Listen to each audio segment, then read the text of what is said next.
Okay, so as some of you may know, I used to work at CNN, which I thought was my dream job. I literally got the job there before I even graduated from college. I was so excited. I thought my future was like set. Like, your girl has made it. She's done what she needs to do. Thank you, school. Thank you, mother. Thank you, father. That's it. And then, like, the pandemic happened, and then, like, corporate life continued, and, like, it just felt very much like it shouldn't have. So, officially, a year and a half ago, February or January 31st, 2022, I was on PTO for 2 weeks, and I was like, here's my 2 weeks notice. I'm leaving. I'm not coming back. Actually, I'm sorry. And I decided to pursue, I don't know if I should say a newfound passion of mine, but like a repressed passion of mine of acting. I realized my passion in journalism really just came from my passion for storytelling. The issue with journalism is that it's depressing. For me, anyways. And for empaths, just not journalism, but hard news.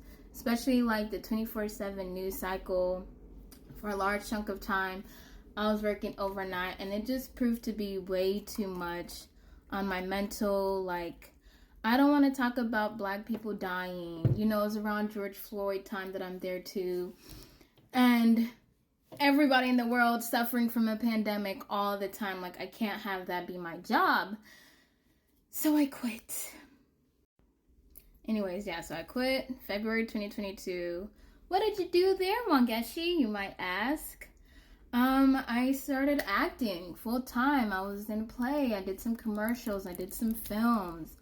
I tried to keep busy as much as I could. I went on lots of vacations.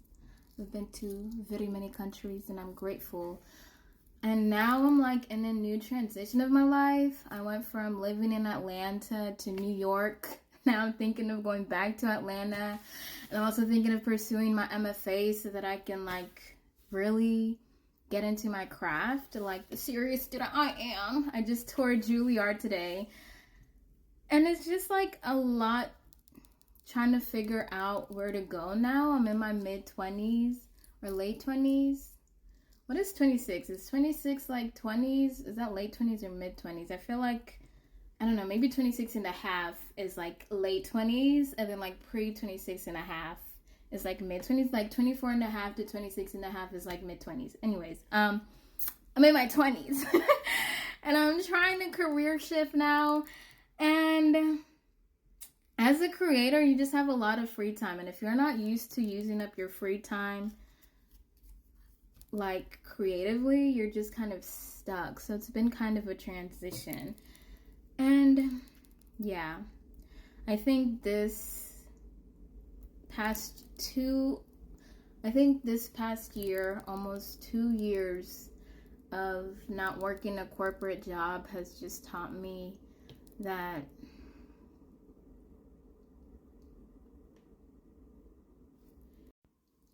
first of all, it's taught me that corporate life brings a lot of routine and structure in your life.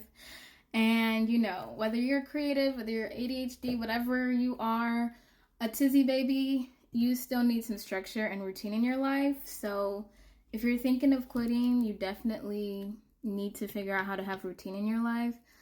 Also, that it's just like really nice to have time to yourself. Like, I don't remember the last time I dreaded Mondays. Because Mondays I get to do what I want, just like every other day. But also, getting to do what you want every single day gets tiring.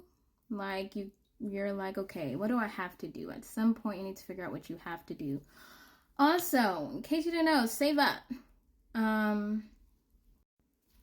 Also, Black girl boredom is very real. I was bored and I went back to school. Like, I don't know, I was given anecdotal evidence. But at the end of the day, whether you're like trying to shift jobs, shift careers, even just moving, I think you just have to be like I think obviously you have to plan at some point what you want to do, especially if you want to make money, but I think even more importantly, you have to be okay with the unknown. So if you thrive by not knowing the future, it's great for you. And also you have to put yourself out there more. You don't have the structure that you once had to you don't have the structure that you once had to rely on a job for promotion. Like if you want to elevate in your life, you have to do that on your own. And it's not rewarding work initially. I am a student at heart. I've learned through this journey. I love learning. I will always love learning, and I will always do good in a school setting, which is, I think, part of the reason why I want to pursue my MFA. But even with all of that,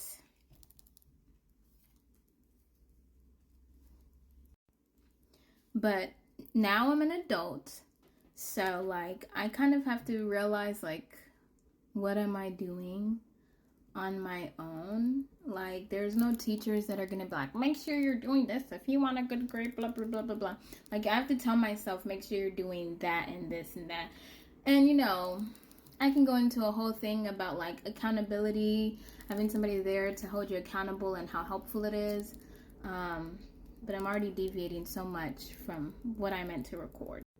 So, I don't know where I was going with this, but I think this was more of a journey just to signify where I am right now in life. And like, I might be going back to school soon, and that's kind of crazy. Like, I'm in my mid to late 20s. Like, oh my God, what am I doing back in school? Like, oh my God, am I going to graduate at 30? You know, 30 is when you die. If you listen to the internet, if you listen to the 2000 babies. Sorry, no shade to my, you know, my younger Gen Z girls. I love y'all.